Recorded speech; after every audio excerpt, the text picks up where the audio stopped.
여러분들이 임원 면접, 최종 면접에 들어갔을 때 가장 스트레스 받아 하는 부분이 바로 이 꼬리 질문, 압박 질문. 자, 이 부분입니다. 그래서 이번 영상 주제는 여러분들이 그 댓글에 올려주신 질문 중에 가장 힘들어하는 이 부분, 그 꼬리 질문, 압박 질문. 자, 이거를 받았을 때 혹은 안 받았을 때 이게 긍정 신호일까요? 부정 신호일까요? 라는 거에 대해서 한번 말씀드리겠습니다. 취업이나 이직을 위해서 면접을 봐야 하는 그 수많은 지원자들이 정말 가장 걱정하는 부분이 바로 이 꼬리 질문, 압박 질문입니다. 임원 면접 자체가 좀 긴장되고 떨리는 시험인데 거기에 설상가상으로 이 꼬리 질문, 압박 질문까지 겹치면 참 면접자를 정말 주눅들게 하죠. 자, 그래서 여러분들이 가장 싫어하는 것이 바로 이 꼬리 질문, 압박 질문이기도 합니다. 신입이든 면접이든 참 피해갈 수 없는 부분이죠. 간혹 이 꼬리 질문, 압박 질문을 받지 않고 합격하는 경우가 있긴 있는데 정말 그런 경우는 운이 좋고 행운입니다. 그래서 이 꼬리 질문, 압박 질문을 받지 않고 이제 합격을 한다면 정말 얼마나 좋을까요? 자, 그러면 임원 면접에서 꼬리 질문, 압박 질문을 안 받는 게 긍정 신호일까요? 부정 신호일까요? 자, 이게 상황에 따라 다르지만 이 꼬리 질문, 압박 질문은 대부분 합격시키는 경우보다 사실 떨어뜨리기 위한 경우가 좀 더 많습니다.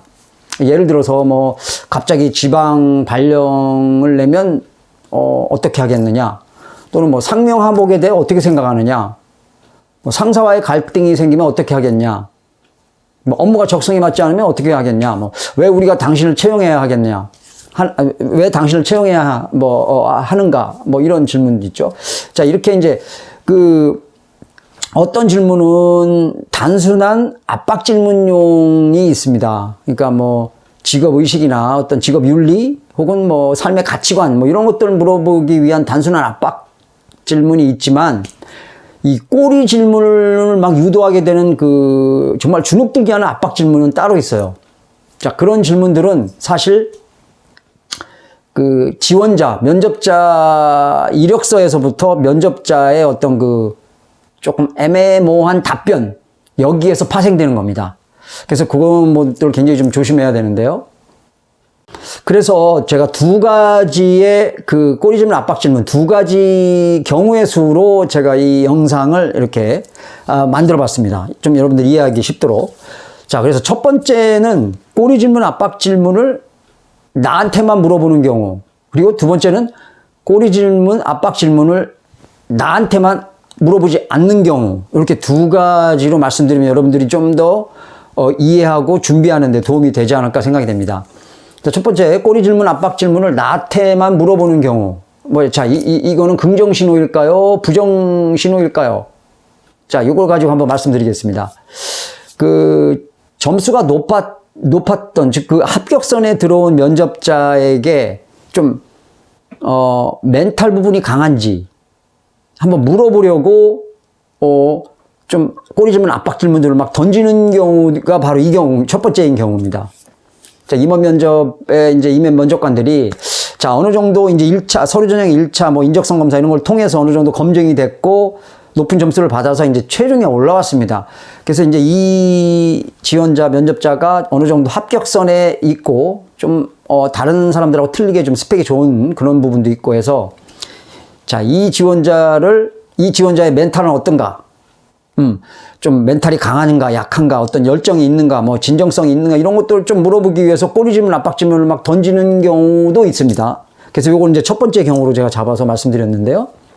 자, 이런 경우 여러분들이 좀, 주눅들지 않고 좀 당당하면서 차분하게 답변을 좀 잘하면, 자, 임원들 머릿속에는 이게 딱 떠오릅니다. 이 친구 멘탈이 강하네. 큰일을 맡겨도 되겠어. 자, 이렇게 생각해서 최종 합격을 시킵니다. 근데 이제 당사자인 이 면접자는, 이거 발표 전까지는, 나 이거 탈락했을 거야. 꼬리 질문, 압박 질문을 나한테만 물어본 것은 떨어뜨리기 위한 것일 거야. 라고 거의 포기하다시피 했지만 합격 통보를 받았습니다. 자, 그래서 또 너무 일희일비할 필요가 없어요. 뭐 꼬리질문, 압박질문 뭐 했다고 합격이고 안 했다고 뭐 불합격이고 이런 거에 대해서 너무 일희일비할 필요 없습니다.